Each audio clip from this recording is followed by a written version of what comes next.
एक लड़की थी जो कृष्ण जी की अनन्य भक्त थी।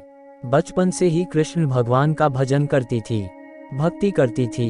भक्ति करते करते बड़ी हो गई। भगवान की कृपा से उसका विवाह भी श्री धाम वृंदावन में किसी अच्छे घर में हो गया। विवाह होकर पहली बार वृंदावन गई, पर नई दुल्हन होने से कहीं जा न सकी और मायके चली गई।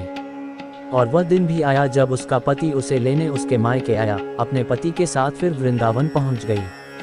पहुंचते पहुंचते उसे शाम हो गई। पति वृंदावन में यमुना किनारे रुककर कहने लगा, देखो शाम का समय है, मैं यमुना जी में स्नान करके अभी आता हूँ। तुम इस पेड़ के नीचे बैठ जाओ और सामान की देखरेख करना, मैं थोड़े ही समय में आ जाऊंगा, यही सामने ही हूँ, कुछ लगे तो मुझे आवाज दे देना। इतना कहकर पति चला गया और वह लड़की बैठ गई। अब एक हाथ लंबा घूंघट निकाल रखा है, क्योंकि गांव है, ससुराल है, और वहीं बैठ गई। मन ही मन विचार करने लगी कि देखो ठाकुर जी की कितनी कृपा है, उन्हें मैंने बचपन से भजा और उनकी कृपा से मेरा विवाह भी श्री धाम वृंदावन में हो गया। मैं इतने वर्षों से ठाकुर जी को मानती हूँ, परंतु अब तक उनसे कोई रिश्ता नहीं जोड़ा। फिर सोचती है ठाकुर जी की उम्र क्या होगी, लगभग 16 वर्ष के होंगे। मेरे पति 20 वर्ष के हैं, उनसे थोड़े से छोटे हैं, इसलिए मेरे पति के छोटे भाई की तरह हुए और मेरे देवर की तरह। तो आज से ठाकुर जी मेरे देवर हुए। अब तो ठाकुर जी से नया संबंध जोड़कर बड़ी प्रसन्न हुई और मन ही मन ठाकुर जी से कहने लगी, देखो ठाकुर जी, आज से मैं तुम्हारी भाभी और तुम मेरे देवर हो गए। अब वो समय आएगा जब तुम मुझे भाभी भाभी कहकर पुकारोगे। इतना सोच ही रही थी, तभी एक 10-15 वर्ष का बालक आया और उस लड़की से बोला, भाभी भाभी। लड़की अचानक अपने भाव से बाहर आई और सोचने लगी, वृंदावन में तो मैं नहीं हूँ, ये भाभी कहकर कौन बुला रहा है। नई थी इसलिए घूंघट उठाकर नहीं देखा कि गांव के किसी बड़े बूढ़े ने देख लिया तो बड़ी बदनामी होगी। अब वह बालक बार बार कहता, पर वह उत्तर न देती। बालक पास आया और बोला, भाभी तनिक अपना चेहरा तो दिखा दे। अब वह सोचने लगी, अरे ये बालक तो बड़ी जिद कर रहा है, इसलिए कस के घूंघट पकड़कर बैठ गई कि कहीं घूंघट उठाकर देख न ले। लेकिन उस बालक ने जबरदस्ती घूंघट उठाकर चेहरा देखा और भाग गया।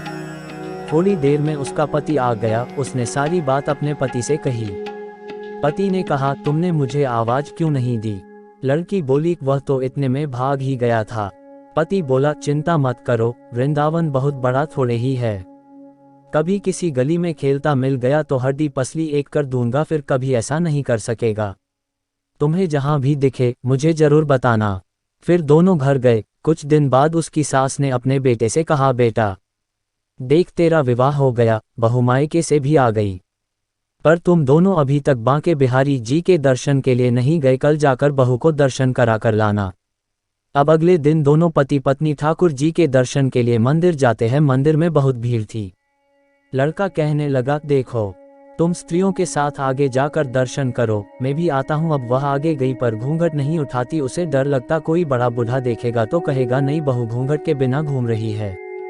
बहुत देर हो गई। पीछे से पति ने आकर कहा, अरे बाबली, बिहारी जी सामने है, घूंघट काहे ना खोले। घूंघट ना खोलेगी तो दर्शन कैसे करेगी। अब उसने अपना घूंघट उठाया और जो बांके बिहारी जी की ओर देखा तो बांके बिहारी जी की जगह वही बालक मुस्कुराता हुआ दिखा। तो एकदम से चिल्लाने लगी, सुनिए, जल्दी आओ, जल्दी आओ। पति पीछे से भागा भागा आया। बोला, क्या हुआ।